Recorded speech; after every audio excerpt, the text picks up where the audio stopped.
Okay, ndizere yuko mwiriwe neza bivanye naho muherereye muri kumwe na Mr Julius 257. Ariko imbere yuko tubandanya, reka manze mumvirize uyu mukenyezi aba Kigoma ivyo ariko aravuga. Bivanye nuko babita ngo Kigoma ngo yuzuyemwo abarundi, kumbe naho nabenyeji baba Kigoma ehe bahogwa ururimi rw'ikirundi mara babwira yuko ari abanyarwanda abakongo yuko ari abarundi. Murazi Kigoma bavuga ururimi rusa n'ikirundi igiha.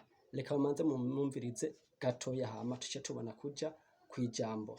Tuna kero kubwa sana na uhamiaji ndani ya mkoa wa Kigoma.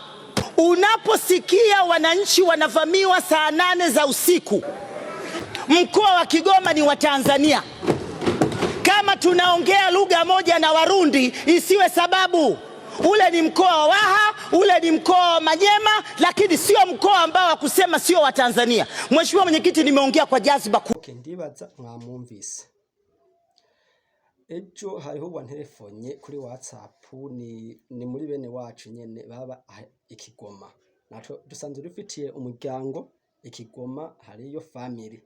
Baranterefonye ko benshi nacu twavukiye hehe mu ntara ya Kigoma, benshi naho tuba Imakamba. Muga twavukiye Kigoma ivanye no Kigoma bavuga kera yuko yari uburundi. Rero umuryango umwe wacu twisanze bamwe babi Kigoma mu ntara ya Kigoma, natwe ariyo tubanyene mugano mu Burundi hose turahafise. Bo rero hari umwe yanterefonye ambari ati twebwe hino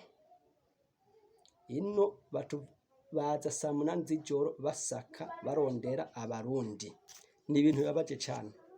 Ubu umurundi ari Kigoma ahigwa Buhongo nabi wacu barimwo baba Kigoma kandi bavukiye Kigoma nyene, ibisokuruza vyabo ni ivy'Kigoma mugabo heba bahora iki ururimi babwira yuko arabarundi basubire iyo baje bava. Aho saa 8 z'ijoro imakinone Afrika ibi bintu vyaduteye nibiki? Jeff mano kuri birangoye gutara ni video ndayikoze bitaye mu mipango ko urabona ndibereye ku kazi mugasi nzo ko nta ka video kanguye ko reka ngire ico ndagashikirije.